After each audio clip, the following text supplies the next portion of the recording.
Bueno, es una alegría grande, muy especial, cuando uno ve jóvenes que terminan un ciclo de enseñanza teológica, que es lo que ustedes están haciendo. Y cuando hoy empezaron a repartir los certificados,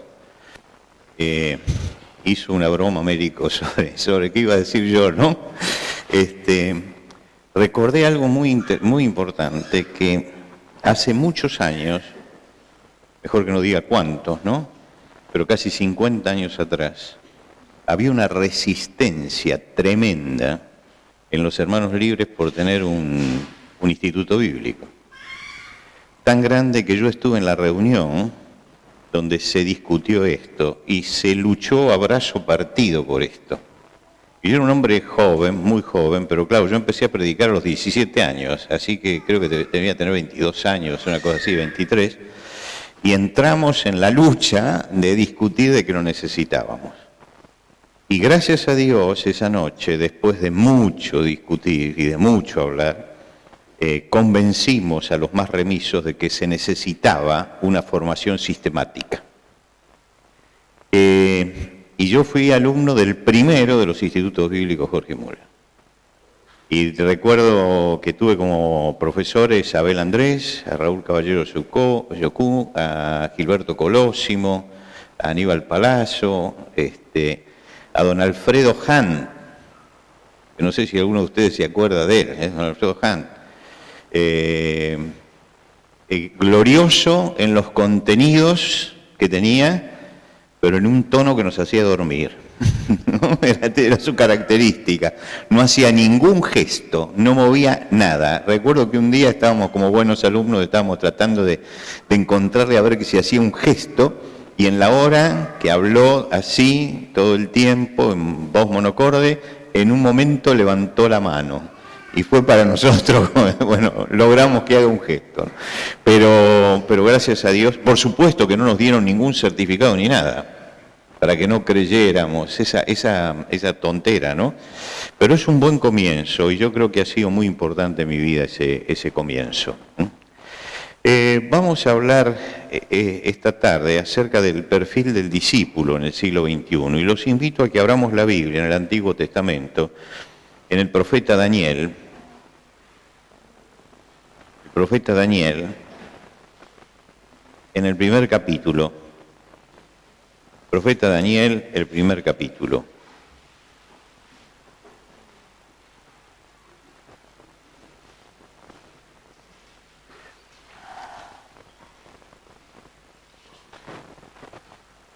Dice, en el año tercero del reinado de Joacim, rey de Judá, vino Nabucodonosor, rey de Babilonia, a Jerusalén y la sitió.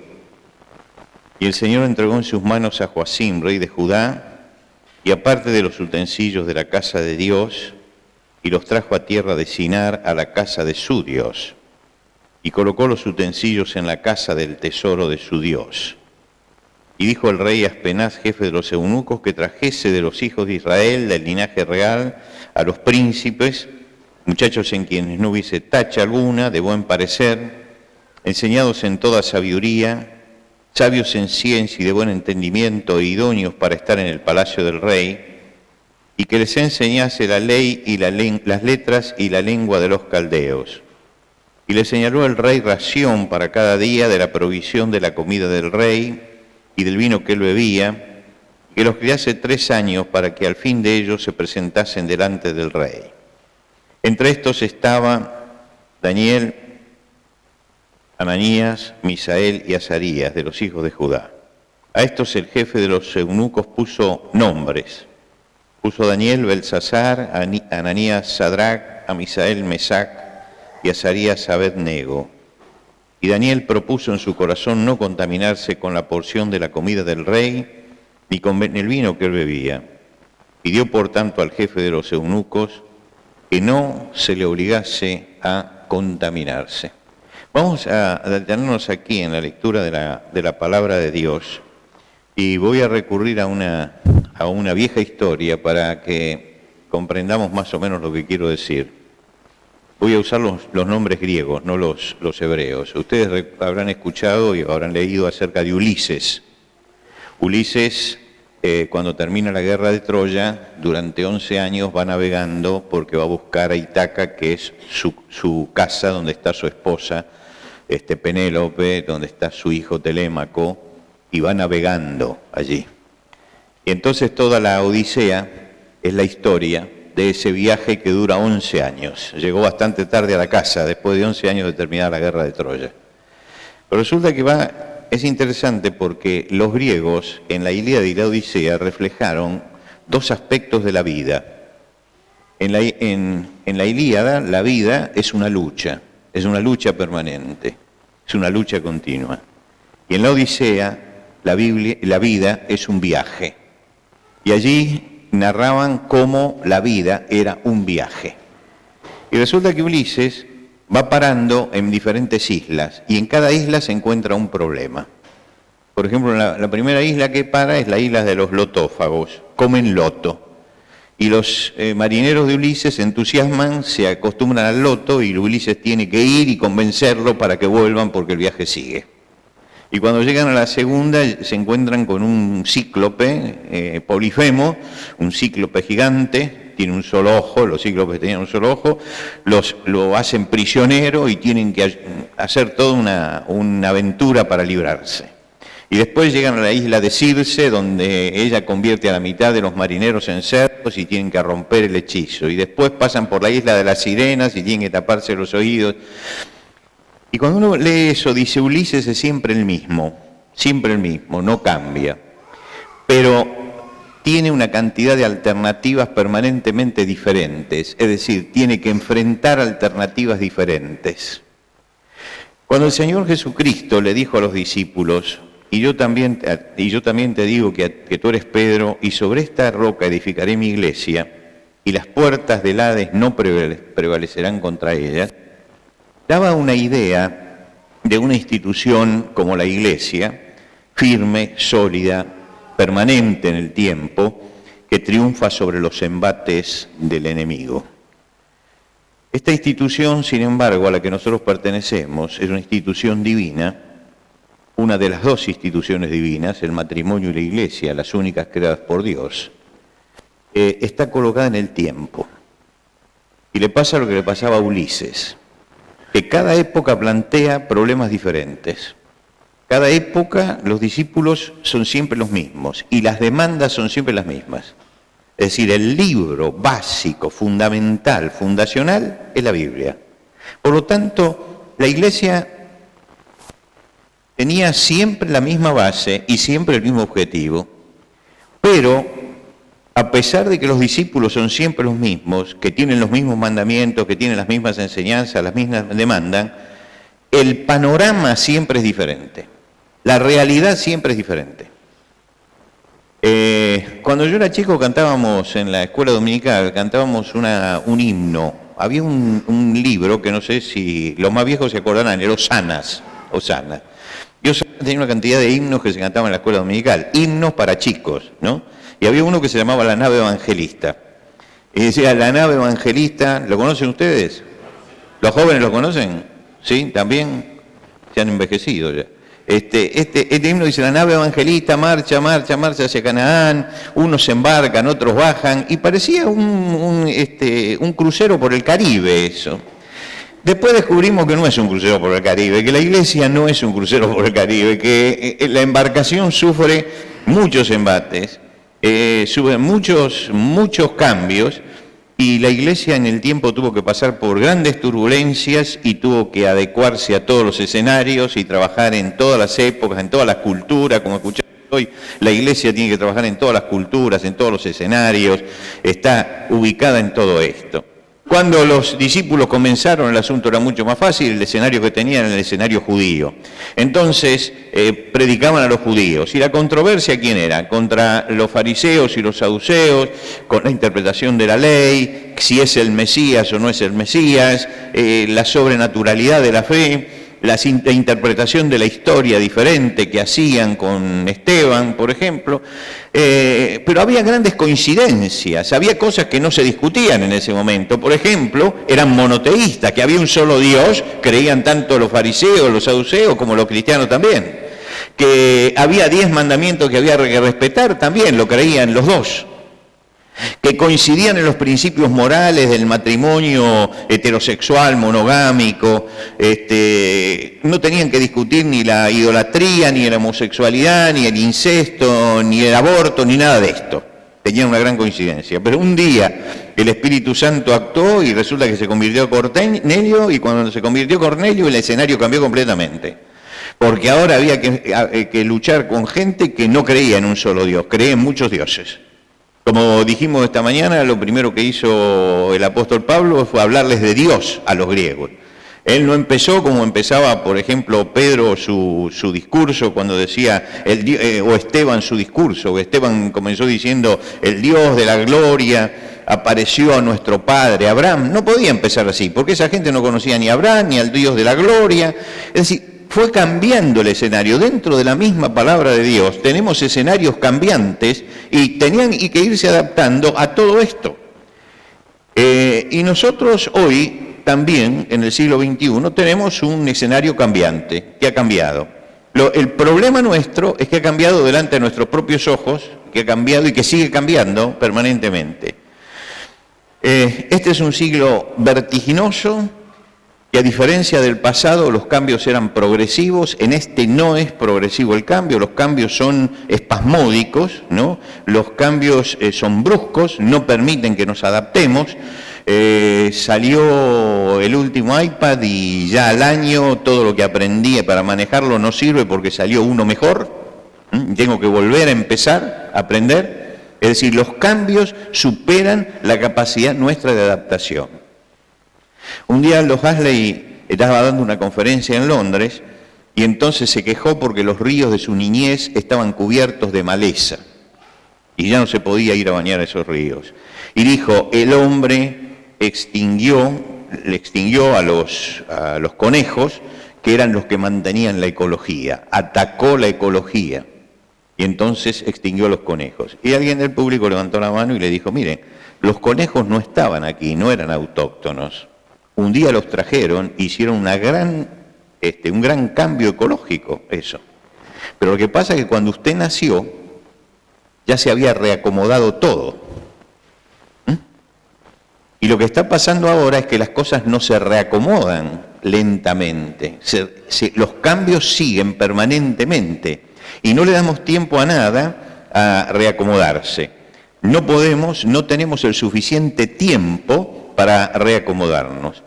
Entramos en un mundo globalizado, es decir, aquello que decía Teilhard de Chardin allá por el año 30. Teilhard de Chardin fue un sacerdote jesuita, un paleontólogo, un filósofo francés, estudioso del origen del hombre, y hablaba de la proyección que esto tenía sobre la paleontología, sobre la sociedad humana. Y entonces dijo, algún día el mundo va hacia la globalización.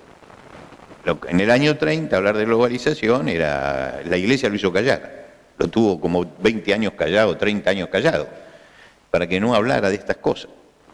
Y él dijo, se van a empezar a eliminar las fronteras se van a volver cada vez más débiles, las naciones se van a unir, y del nacionalismo vamos a tener el continentalismo, y del continentalismo vamos a llegar a un universalismo. En aquel momento parecía un loco hablando. Hoy vemos que está pasando eso. Las fronteras se están desdibujando y Europa están luchando por un gobierno continental. El Parlamento Europeo, de la Unión Europea, pesa mucho en las decisiones generales de toda la zona. Quiero decir que estamos frente a un fenómeno globalizador. Y en general los cristianos creen que el fenómeno globalizador es algo que pasó ahora. Y no es algo que pasó ahora, desde la antigüedad que hay fenómenos globalizadores. Y en la Biblia hay una cantidad de intentos de globalización que aparecen. El primero es Babel.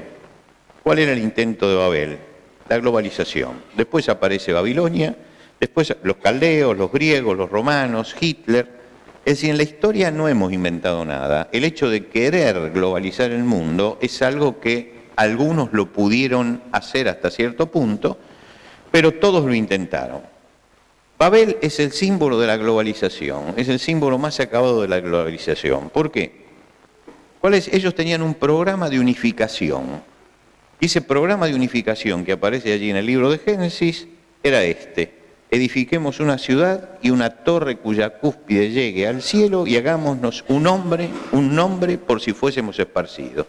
Es decir, este es un fenómeno de globalización. Tenemos que vivir todos comunicados en una ciudad, tenemos que tener un solo proyecto, una torre que llegue al cielo, y tenemos que tener una sola identidad, un nombre para todos nosotros. Es el primer fenómeno de globalización que tenemos registrado en la historia, Babel.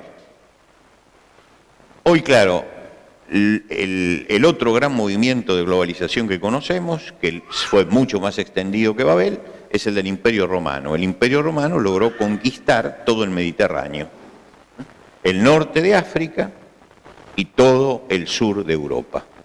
Le trazó un límite a los bárbaros y logró globalizar el Mediterráneo. Si ustedes van a Europa, ustedes se encuentran con vestigios y carreteras de los romanos desde Inglaterra hasta Israel, de una punta a la otra. Es decir, estuvieron en todas partes. ¿Qué querían ellos? Globalizar el mundo. ¿Y por qué fracasó la globalización de ellos? Porque no tenían velocidad en las comunicaciones y no podían manejar los ejércitos a la suficiente velocidad. Para ir de una punta a la otra del imperio, a pesar de las carreteras, un ejército que quería parar una rebelión tardaba 3 meses. Era mucho tiempo. Entonces no pudieron llegar a globalizar. ¿Qué pasa? Que hoy nosotros tenemos las comunicaciones que necesitamos y estamos interconectados con todo el mundo. El área de las comunicaciones ha traspasado todas las fronteras, todas las fronteras. Yo les comentaba hoy a algunos hermanos que el programa Tierra Firme que nosotros tenemos en Internet, nosotros estábamos muy contentos porque salían 500 emisoras de toda América, Estados Unidos y España. Entonces, contentos por eso. Hicieron un estudio en Estados Unidos de cómo se escucha el programa por Internet.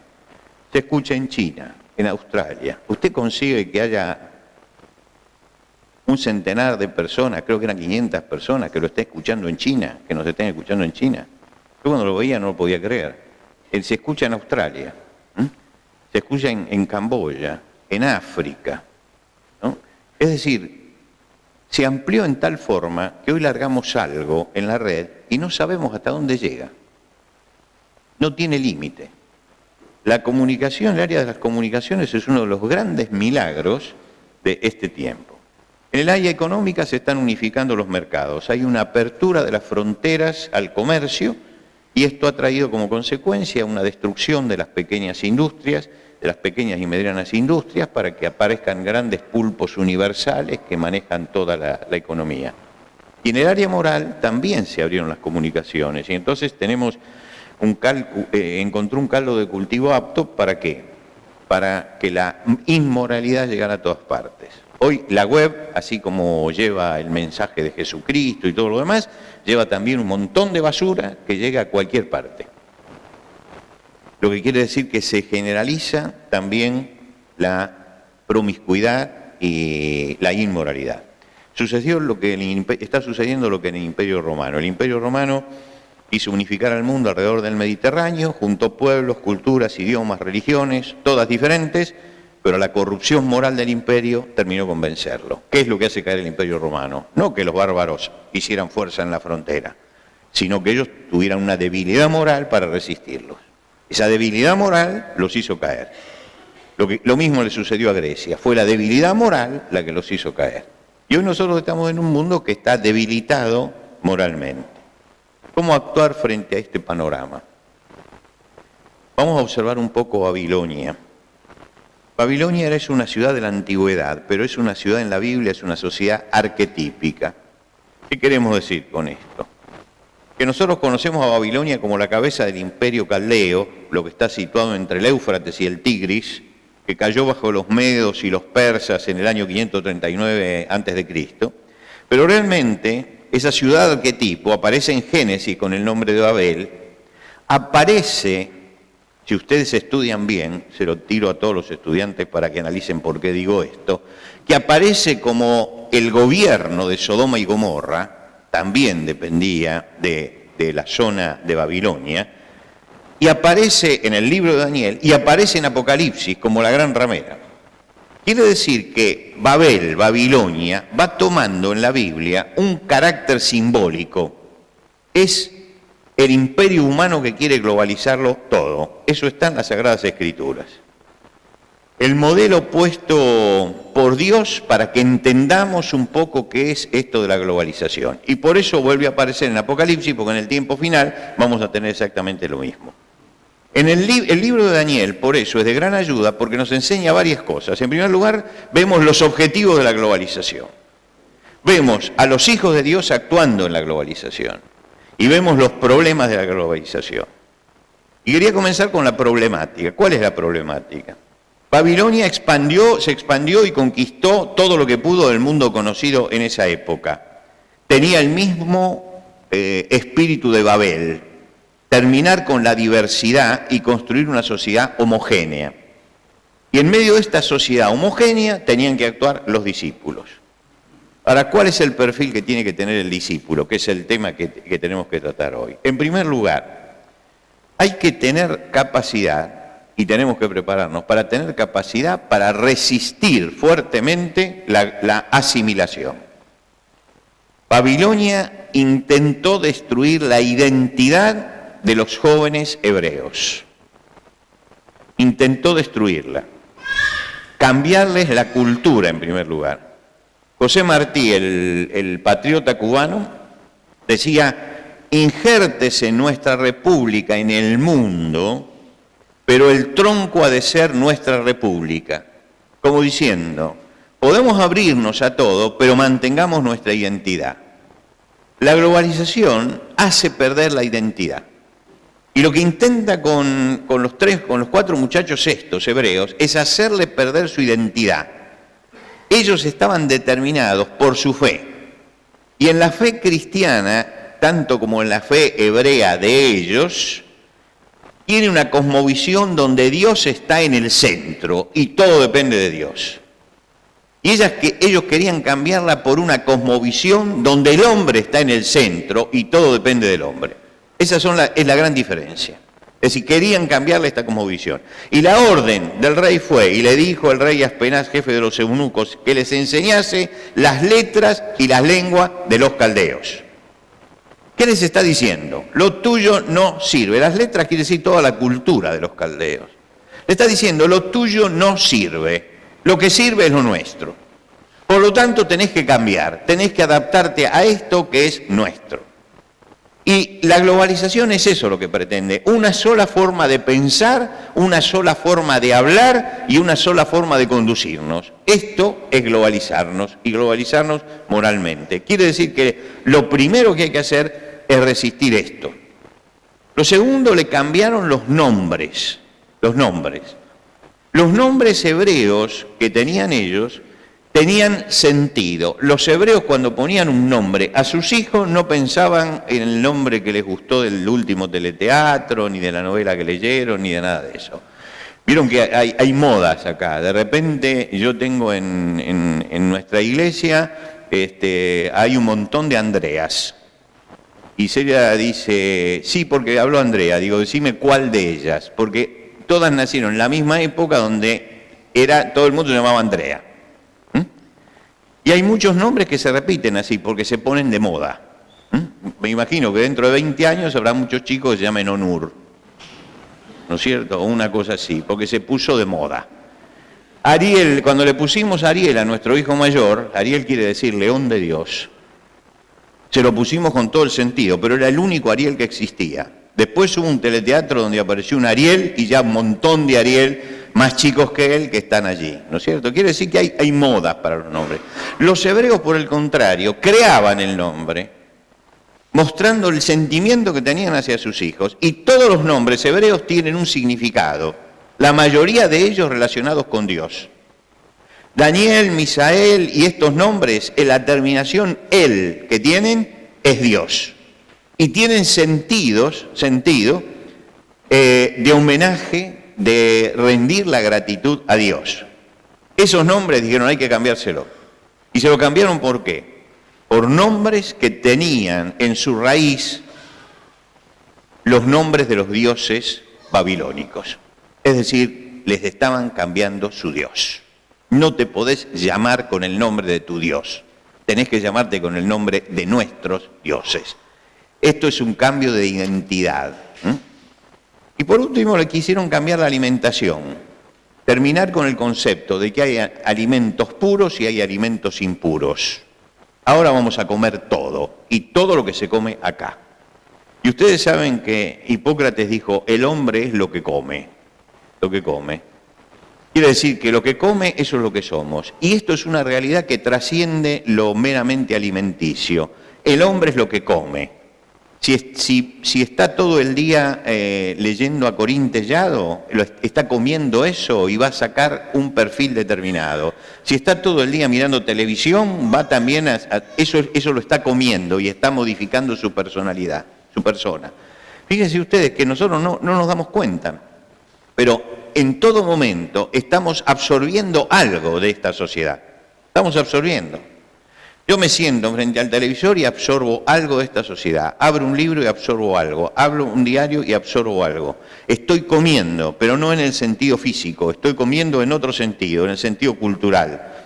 Y es interesante, la resistencia de Daniel dijo, yo no voy a comer esto. Yo no voy a comer esto. Y se opuso a comer eso. Lo que nutre al hombre determina lo que el hombre es. Daniel resiste. Y resiste porque retiene su nombre, retiene la alimentación, retiene los principios. Y el principio que hay que tener es el de la resistencia. El perfil del discípulo en el siglo XXI tiene que tener una tremenda capacidad de resistencia, saber moverse en una cultura decadente y tener conciencia de que esta cultura no es una cultura maravillosa, sino es una cultura que se está hundiendo. Se presenta como una cultura maravillosa, porque tiene cosas que realmente nos asombran. Pero en el aspecto moral y en el aspecto espiritual, Occidente está en el momento de la decadencia, y de la peor de las decadencias. ¿Dónde prendió con fuerza el cristianismo? Piensen ustedes, ¿dónde prendió con fuerza el cristianismo? Cuando el apóstol Pablo se extiende de Asia hacia Europa, el cristianismo entra a permear toda Europa, en forma tal que al Imperio Romano lo sigue el Sacro Imperio Romano Germánico, sacro, porque el mundo, ese mundo, tenía como base la fe cristiana. ¿Dónde se produce la Reforma? La Reforma se produce en el norte de Europa y se extiende, la parte, digamos, explosiva fue el norte de Alemania, con Lutero, pero se extiende por toda Europa y podemos marcar en cada una de las naciones hubo reformadores.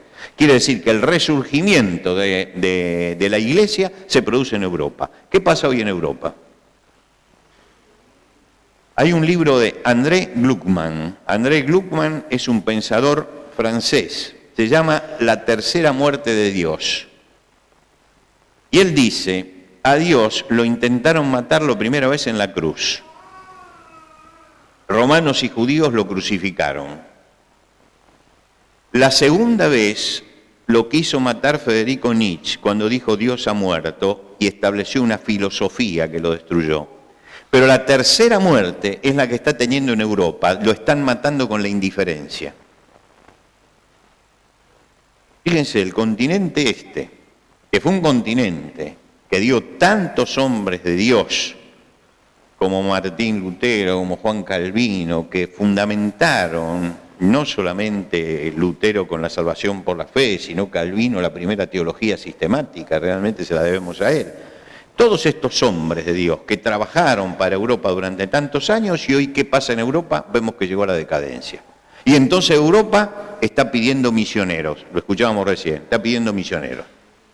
Eso significa que estamos en decadencia en el mundo occidental. ¿Qué pasa en Estados Unidos? Estados Unidos se fundó sobre la base de la fe cristiana, porque eran cristianos que escapando de las persecuciones en Europa decidieron formar, en Inglaterra decidieron formar allí una nación que tuviera características cristianas. Y los padres peregrinos armaron eso y construyeron una nación cristiana. Hoy va usted a Estados Unidos y ya los que piensan, como Harold Bloom, por ejemplo, tiene un libro sobre la espiritualidad en Estados Unidos y dice, no es ya cristiano, es postcristiano. Acá no hay más cristianismo. Y usted visita los Estados Unidos y a pesar de que tienen iglesias y todo lo demás, no es cristiano como país. Se ha olvidado de los principios cristianos.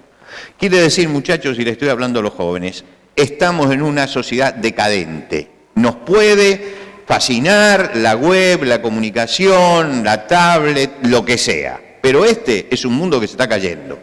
Y se está cayendo moral y espiritualmente. Quiere decir que hay que tomar conciencia de eso. Las luces de este mundo, ¿no?, es como las luces de Babilonia, no tienen que encandilarme. Nosotros tenemos la historia acá de 4 muchachos, que son los 4 muchachos que resistieron, pero no se llevaron de Israel a esos 4 muchachos solos, se llevaron centenares de muchachos. ¿Qué pasó con los otros? ¿Qué pasó que cuando levantaron la estatua solamente había 3 que estaban parados y todos los demás se inclinaron? Que muchos fueron vencidos, y fueron vencidos por esa sociedad globalizada, se inclinaron delante de la decadencia. Y acá ha llegado el momento de resistir, hay que resistir la decadencia. Yo tengo el último libro de Sábato, el último libro de Ernesto Sábato firmado por él, lo guardo allí como un tesoro. ¿Cómo se llamaba el último libro de quien mejor analizó la realidad? Hace poco estaba escuchando al hijo de Ernesto Sábato y decía, él llevó la amargura de esta sociedad hasta lo último. No se puede uno amargarse tanto con esta sociedad como se amargó mi padre. Estaba profundamente amargado. Lo encontré en el último momento de su vida y conversamos sobre eso. Y él me sostuvo los principios de la resistencia. Mire, acá hay que resistir. Lo que tenemos que hacer es resistir. Y yo le digo a los muchachos, vayan y compren el libro de Sábato, La Resistencia. Se llama así, el último libro, y léanlo. Dice, hay que resistir. No se puede aceptar todo lo que esta sociedad propone. No se puede aceptar todo lo que esta sociedad hace. Esta es la sociedad que ataca todos los principios divinos y que ataca todos los principios humanos. Acá vamos a tener en el corto plazo la ley del aborto. No la tenemos aprobada por el Congreso porque resulta que en el medio se les interpuso un papa argentino. Y para quedar bien con ese papa no están sacando la ley del aborto, pero toda la intención era sacar la ley del aborto. Tenemos la ley de matrimonio igualitario. Quiere decir que es lo mismo un matrimonio entre un hombre y una mujer que entre 2 hombres o 2 mujeres. Tenemos la sexualidad autopercibida por ley. Sexualidad autopercibida. Es decir, yo voy mañana y digo, mire, quiero que me hagan un documento diciendo que yo soy mujer. Me llamo Dora de Lutri, anote. Yo me autopercibo así. Me autopercibo. ¿Ustedes se dan cuenta de lo que quiere decir autopercibido? Como yo me vea, así me tienen que anotar en los libros, no como yo soy. Quiere decir que la biología no cuenta nada. Bueno, estos señores descerebrados que ponen todas estas leyes son gobernados por ¿quién? ¿Quién es el que los orienta para poner estas leyes? Estas no son las leyes de Dios, es levantarse contra todas las leyes divinas. Y nosotros estamos viviendo eso en este momento, una rebelión contra todas las leyes divinas. Entonces necesitamos tener el matrimonio homosexual y los mismos derechos y descuídese que no lo hagan obligatorio, porque es lo único que falta. Es decir, estamos en eso, estamos en plena decadencia, en plena decadencia. Y para colmo, a eso, esa decadencia en el mundo se la llama progresismo. Progresismo. Es decir, creemos que vamos adelante, no vamos para adelante, estamos yendo para atrás. Estamos volviendo al paganismo del cual salimos gracias al cristianismo. Todos los principios paganos que practicaban en el Imperio Romano y que practicaban los griegos, hoy los estamos aceptando y los estamos legalizando.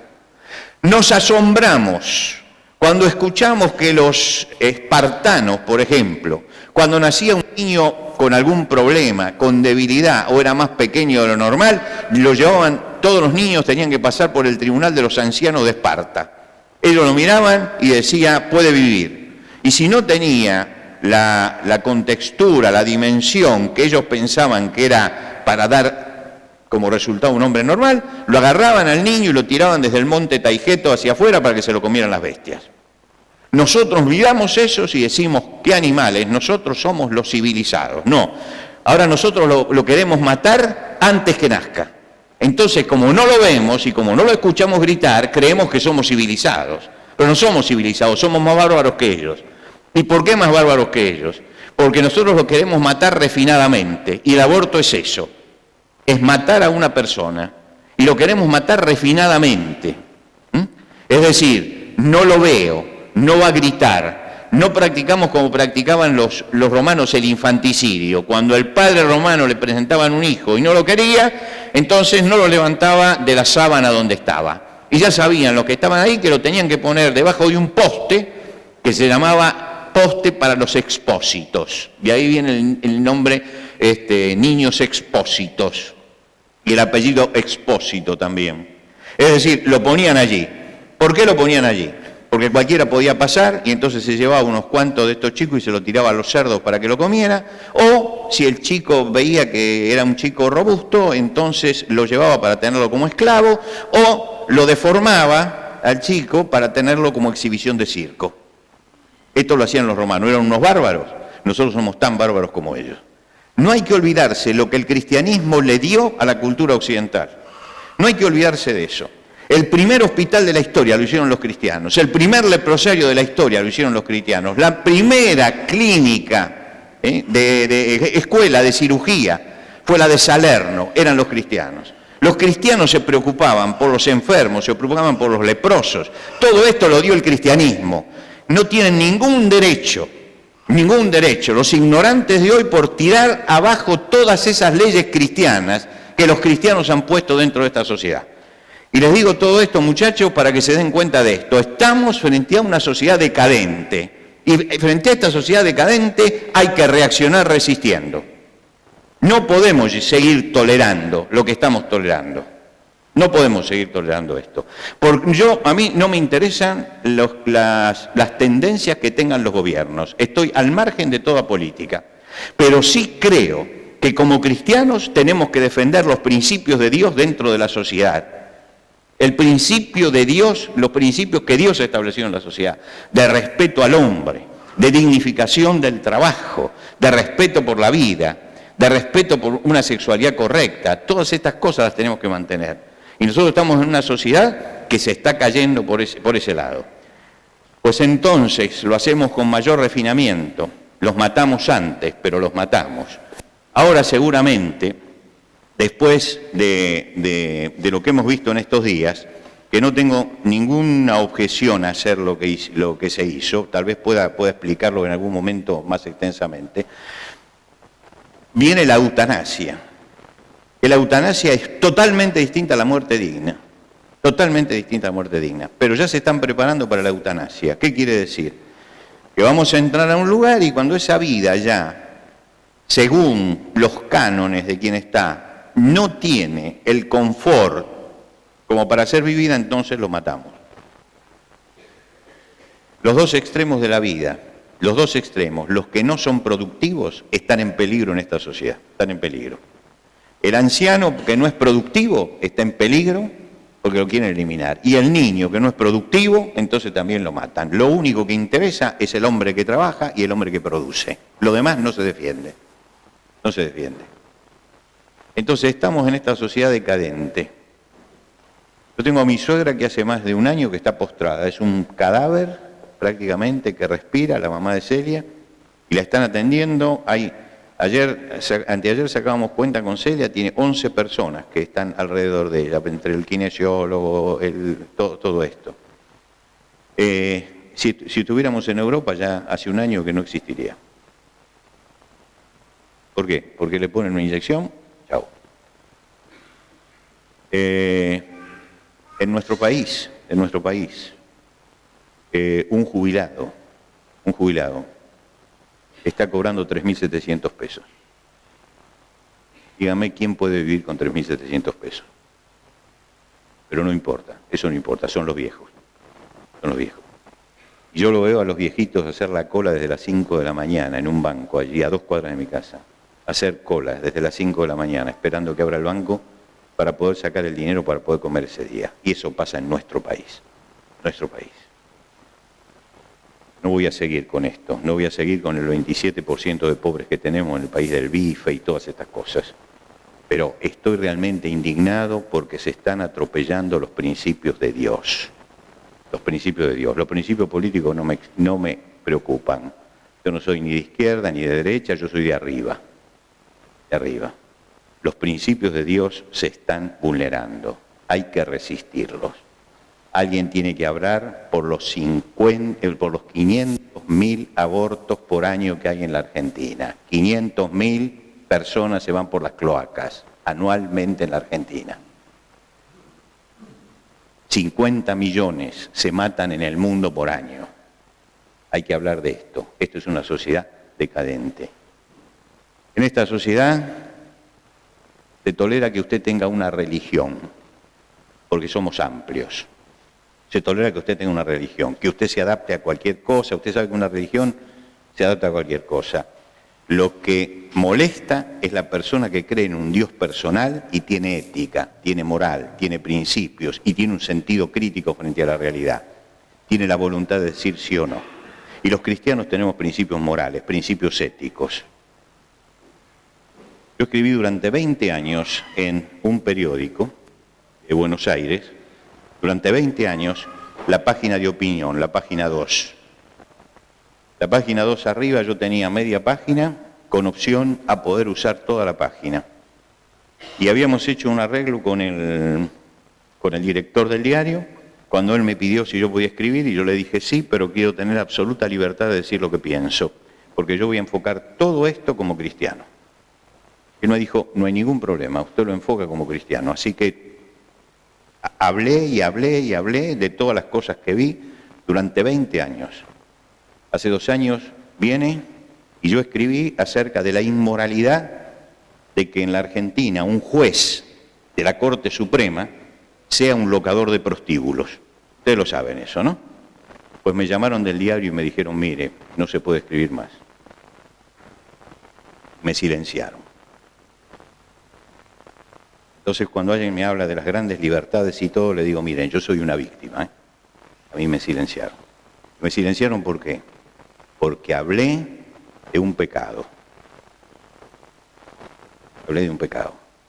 Hay que tener cuidado, estamos en una sociedad de ese tipo. Una sociedad de ese tipo. Cuando salimos con los principios cristianos, usted puede tener su religión, se encierra acá, canta, alaba a Dios. No hay ningún problema, pero cuando usted sale y encara a la sociedad y le dice, mire, esto que están haciendo está contra los principios de Dios, y se pone firme en eso, usted se ganó la enemistad de esta sociedad, porque esta sociedad no lo tolera. No lo tolera. En Estados Unidos usted puede predicar dentro de las iglesias lo que quiera, hasta cierto punto. Si usted habla, y hay varios casos, diciendo que la homosexualidad no está aprobada por Dios, hay pastores que los han llevado hasta las cortes, hasta los tribunales, por atentar contra la igualdad.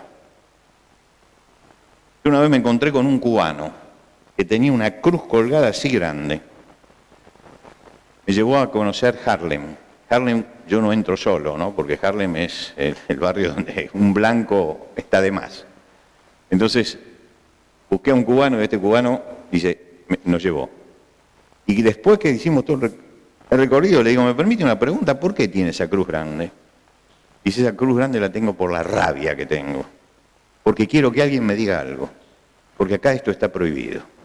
Y yo no voy a negar mi fe. Yo soy cristiano. Soy cristiano. Y la tengo como desafío. Y estoy esperando que alguien me pare y me diga por qué la llevo. Para decirle que yo no voy a renunciar a mi fe porque ellos crean que todos estos símbolos hay que sacarlos. ¿Por qué? Porque está prohibido tener esos símbolos que ofenden al musulmán o que ofenden al judío. En un país, entre comillas, cristiano. Tengamos en cuenta esto. Muchachos, la sociedad que tenemos por delante es esa. Me hubiera gustado, como hombre que ya se está yendo, dejarles una sociedad mejor a mis hijos y a mis nietos. Lamentablemente no pudimos. Pero cuidado, ¿eh?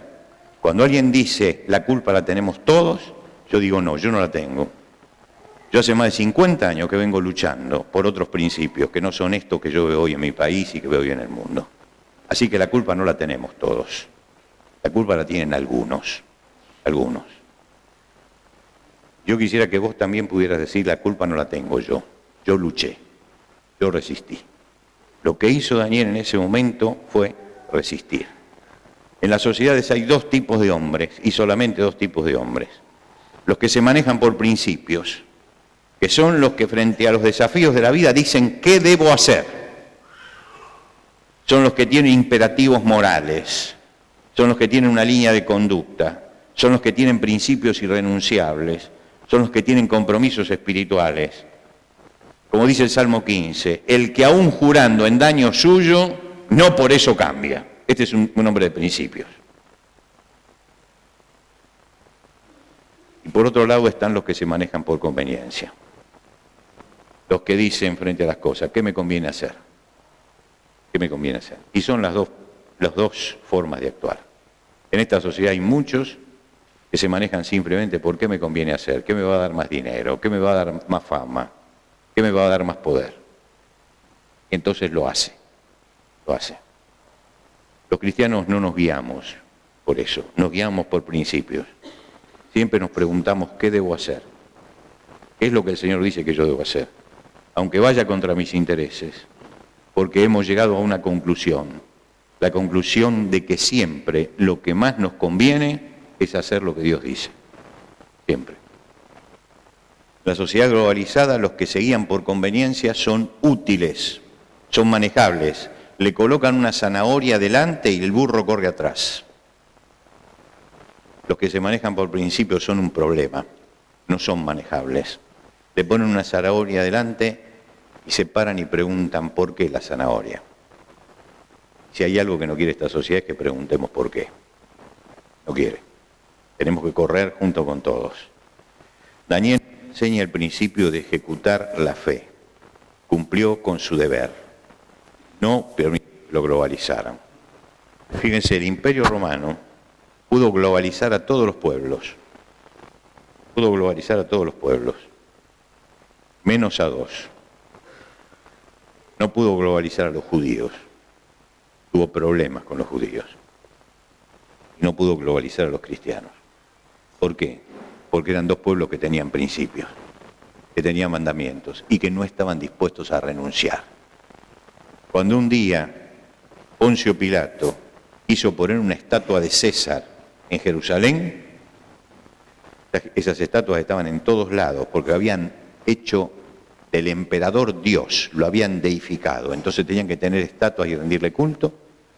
Los judíos se tiraron al suelo sobre la carretera y dijeron que pasen con los caballos por encima nuestro, pero no van a pasar, los tienen que matar a todos. Pilato retrocedió y la estatua de César la puso en Cesarea, que era la única ciudad romana que estaba frente al mar, puerto de los romanos. Hoy ustedes van y ven los restos de esa estatua que pusieron ahí. Están todavía los restos de esa estatua. No lo pudieron globalizar. No pudieron ponerle una estatua de César en Jerusalén. No pudieron. No pudieron con los cristianos. ¿Recuerdan ustedes la frase de aquel emperador en el campo de batalla? ¿Venciste, Galileo?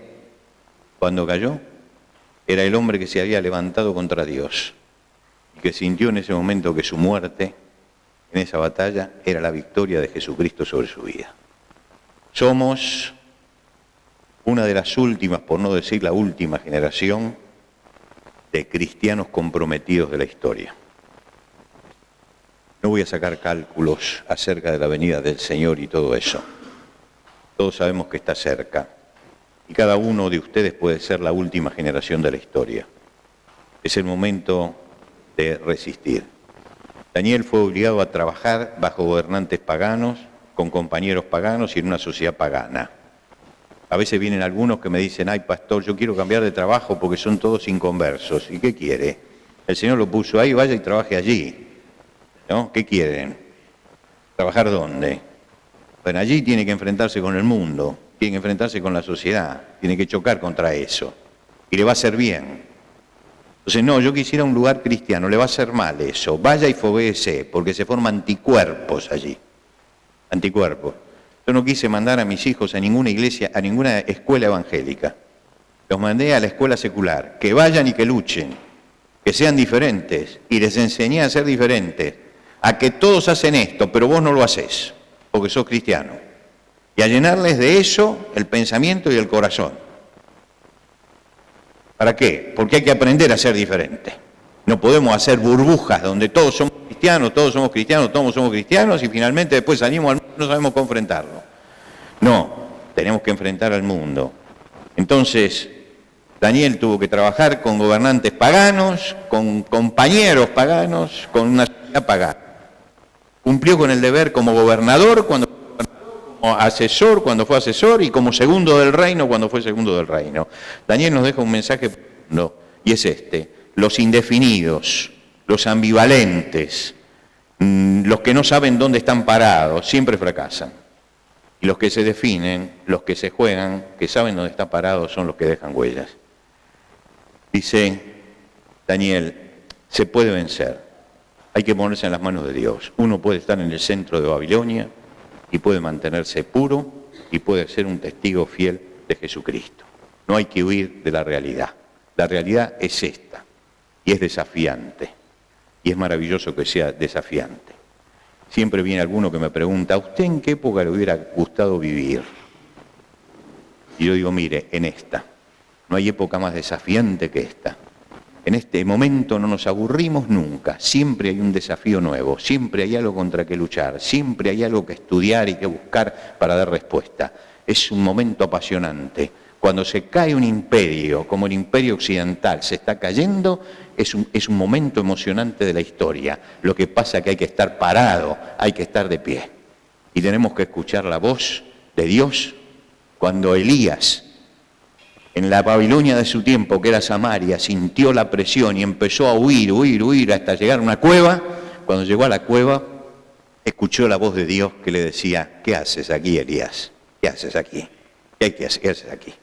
Hay que estar en otro lugar y no nos metamos en la cueva. Salgamos porque tenemos que estar en el centro del problema y tenemos que compartir la fe de Jesucristo en medio de los cambios y en medio de la decadencia. Que el Señor los bendiga. Gracias.